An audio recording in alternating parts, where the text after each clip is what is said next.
Welcome back to another episode of Minnesota Motors. On the last couple episodes, we've been lowering my 1949 Ford about 4 inches. And now I'm ready to convert the car to disc brakes. I've wanted to do this conversion forever, and this summer I finally picked up a kit from Auto City Classics, and I'm ready to install it. So let's take a look at everything that I picked up. So I've actually picked up 2 kits from Auto City Classics. I've got a 49 to 53 disc brake conversion kit, and that conversion kit also works on 52 to 53 Mercuries. And then I have a 52 to 53 power brake conversion for 52 to 53 Ford Mercuries. I'm going to be using a 1953 Ford pedal assembly, and I'm going to be mounting the master and the booster up on the firewall.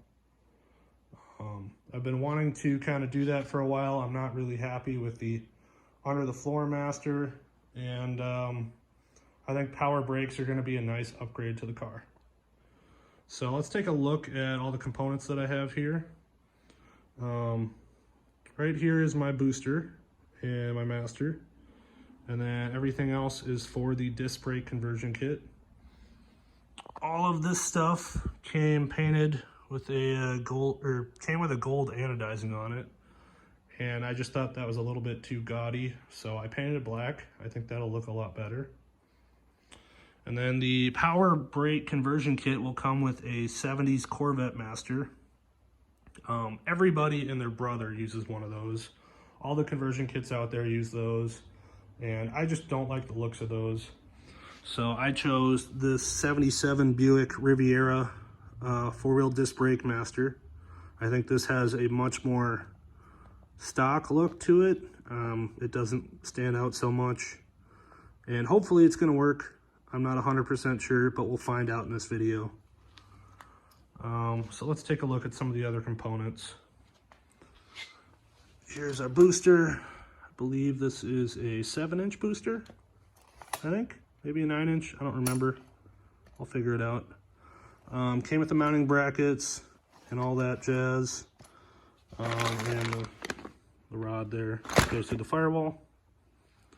These are our caliper mounting brackets. These bolt onto our stock spindles. Kit comes with all the hardware, the seals, the bearings, the dust caps, everything. And new brake hoses, drilled and slotted rotors, calipers with pads, and a proportioning valve and a mounting bracket for it. Here's the pedal assembly I'm going to be using. This is from a 52 to 53 Ford car. This was recommended to me by another guy on a shoebox forum. I forget his name, but if you're watching, thank you. So the distance between our firewall and our steering column mount is pretty much the same in both cars. And 49 to 53 also use the same brakes, which is nice. So that's kind of why I chose to do this. And you might notice I'm just using a brake pedal. I didn't get a pedal assembly with a clutch pedal on it too, just because eventually I'm going to convert the car to an automatic. So it might look a little funky right now, having the hanging brake pedal and the clutch pedal coming from underneath the floor. But after I convert the car, it's going to look good. So in the last video, I did a ton of stuff, and I essentially got to this point. So if you want to get to this point, you're going to need to undo your brake line, pop the dust cap off, pop the cotter pin out, and then take your spindle nut off, the washer, and then pull your drum off. And then you're going to want to remove the 4 bolts right here. They hold your backing plate and your steering arm on. Once you get to that point, we can start bolting the new stuff on. So even though I just showed you a bunch of nice, shiny, painted parts, I wouldn't get too excited and go and paint everything right away. I just mocked everything up in the car, and it looks like we're gonna have to do some grinding. When I asked them if this kit would work with dropped uprights, they said yes, and the kit instructions do say you might have to do some grinding, but I don't know. This is a little more grinding than I wanted to do, but let me show you. All right, so I've got our steering arm in there loosely, and we take our triangular bracket, and this goes right here. And if you look closely, it's not sitting flush, so that's one problem. If you look over on the back side, you can see this notch right here, this just doesn't want to sit flat. So we're gonna kind of square off these corners here, and then it should sit flat. And then the other problem is, here's our caliper bracket, this lower bolt hole right here. This is supposed to sit against our steering arm, and this hole does not line up. So we're gonna have to do some grinding and take that edge down. And then the last thing is our grease fitting. This bracket, when you turn, the grease fitting hits about here. So I've got a solution for that, and we will take a look at that in a minute. Part of the problem with our caliper bracket is this aftermarket drop steering arm. So this face right here needs to be completely flat, and this weld right here is just a little bit raised. So I'm gonna grab a cutoff wheel and just kind of knock that down so it's completely flat. And then we can get to grinding on that caliper bracket and the triangle bracket.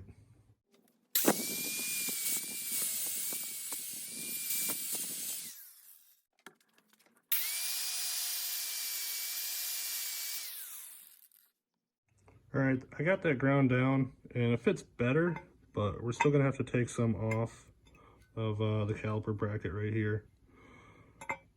And you can see, I mean, it's close. It just doesn't want to line up perfectly.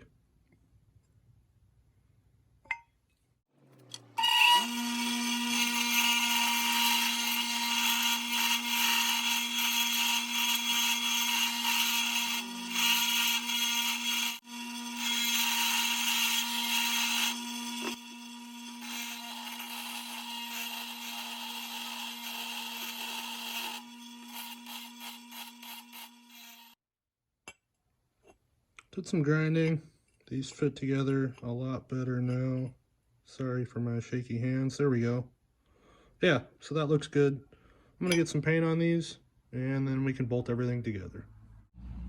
Got everything painted, and we're about ready to install it. I just wanted to have a quick look at the hardware. So they have pretty decent instructions that come with the kit, but whoever put this hardware together kind of screwed up. I had to go buy 2 bolts that were a 1/4 inch shorter. I also had to pick up some lock washers because they didn't come with the kit. Then I'm adding some flat washers because I want everything to look nice. And then you're also going to need to reuse your lower bolts, and you're going to need to pick up a low profile grease fitting like this for this upper location. I'll leave a part number for that in the description below. So, okay, we're about ready to install everything. The first thing you're going to want to put on is your bearing adapter. And there we go. And now we are ready to bolt everything on.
Now we're ready to install our rotors.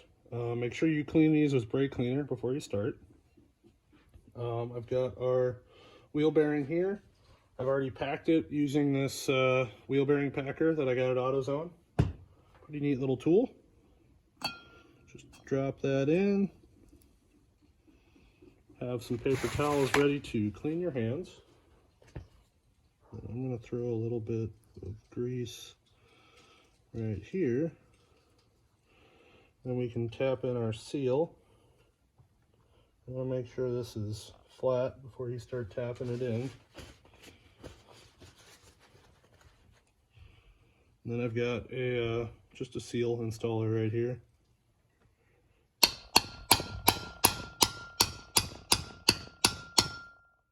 is going in a little bit crooked.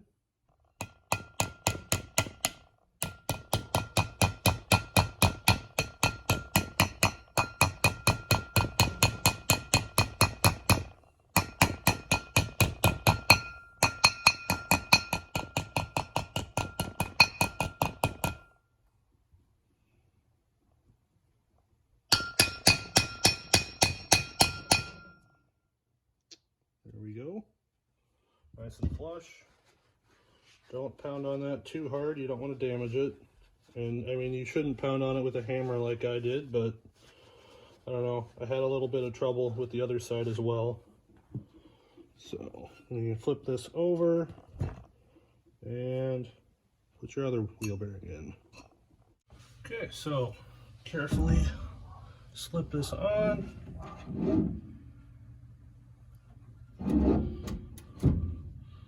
Make sure that wheel bearing is seated. Then you're going to toss on your spacer, your factory Ford washer, put our castle nut on. Then you're going to tighten your castle nut until it is fully seated. This one is a little bit tight.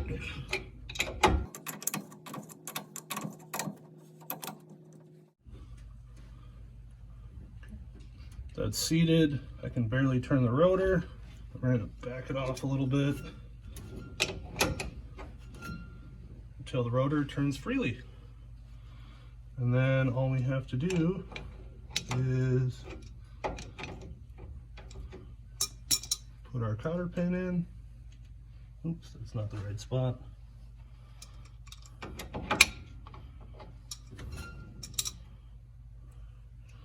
And bend it over.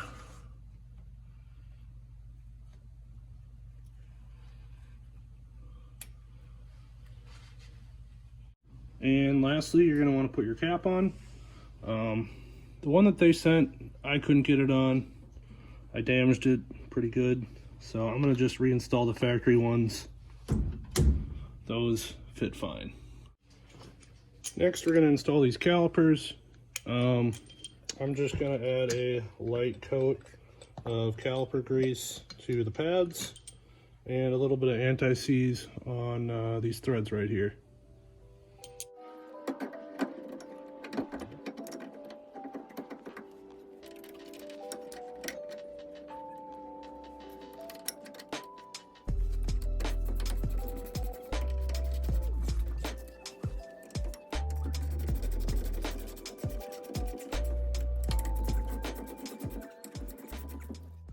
Now that we've got our brakes mounted up, I'm going to start working on putting the booster, master, and the pedal assembly in.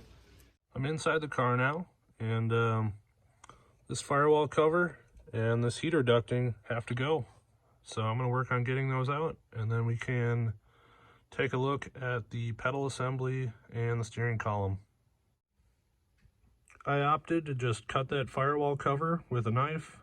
It's basically a thick piece of cardboard with like a mat behind it. So I just cut it and ripped it out.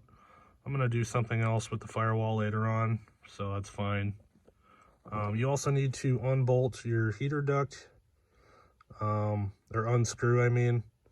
It's going to be in the way of our brake pedal too, so you're going to have to either shorten it or figure out something else if you want to keep it. So I'm gonna get underneath the car and work on unbolting that brake pedal. I got my stock pedal assembly out. It's actually quite a big job. A rod for the clutch pedal goes through this hole right here, so you need to remove a bunch of stuff. And this master cylinder also acts as a spacer for a bracket that kind of holds that rod in place. So I removed this and then put some spacers in. You might want to just leave your master cylinder down there if it doesn't bother you. And just remove the pedal right here. Also, some of this stuff right here isn't reproduced, so if you know someone restoring a car, you might be able to sell those parts to them. I'll leave a link to a video down below that kind of helped me out quite a bit. So now I'm ready to start putting this pedal assembly in. I'm gonna need to chop this off right here so it fits underneath my dash, and then we can start mocking it up.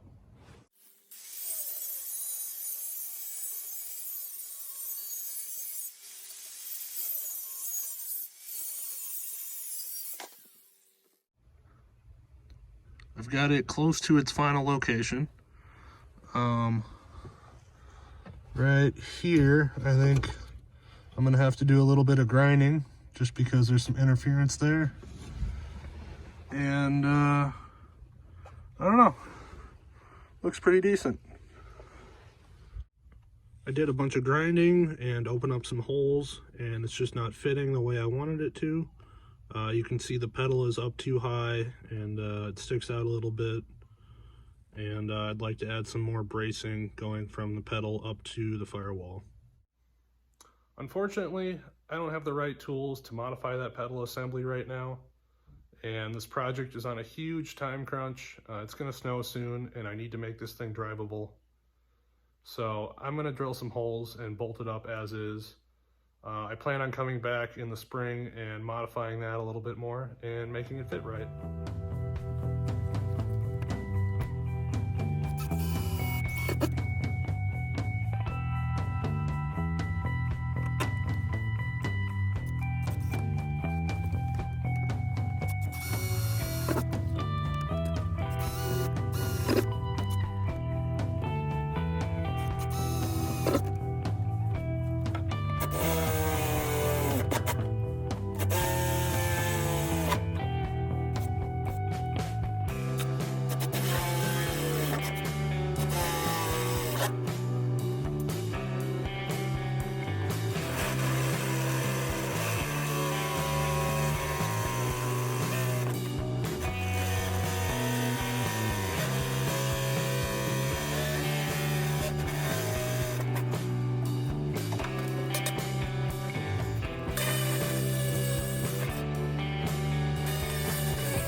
Got that booster and master bolted in.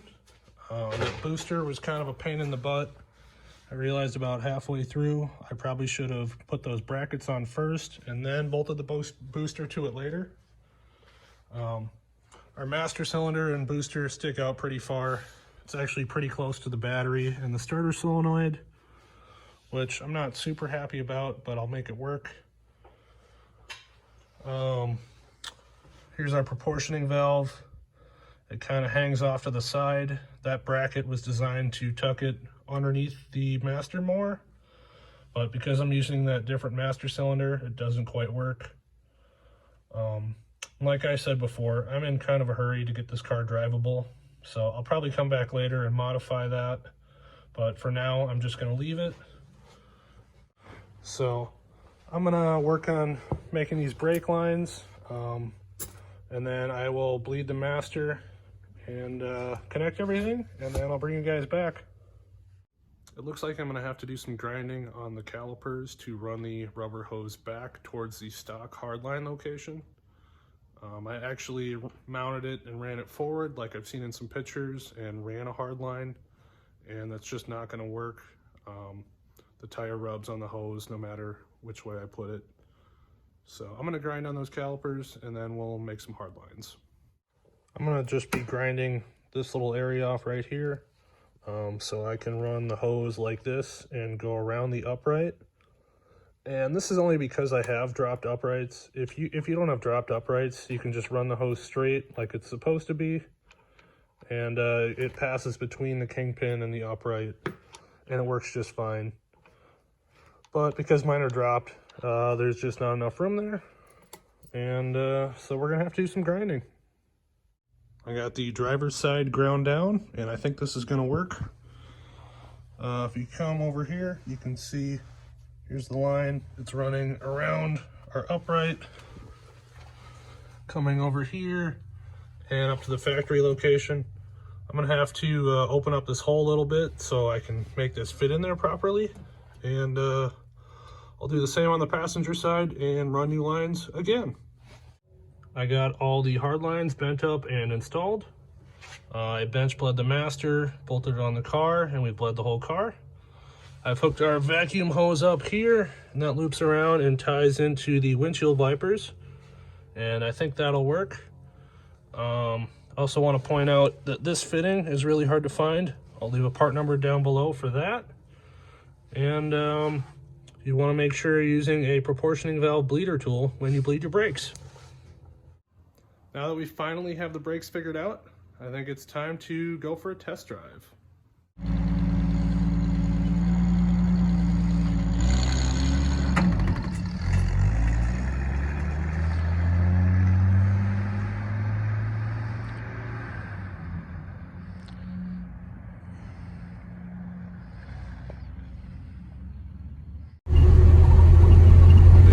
Step on the brakes.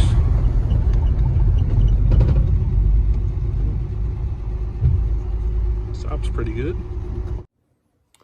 Well, I just got back from that first test drive and it was okay.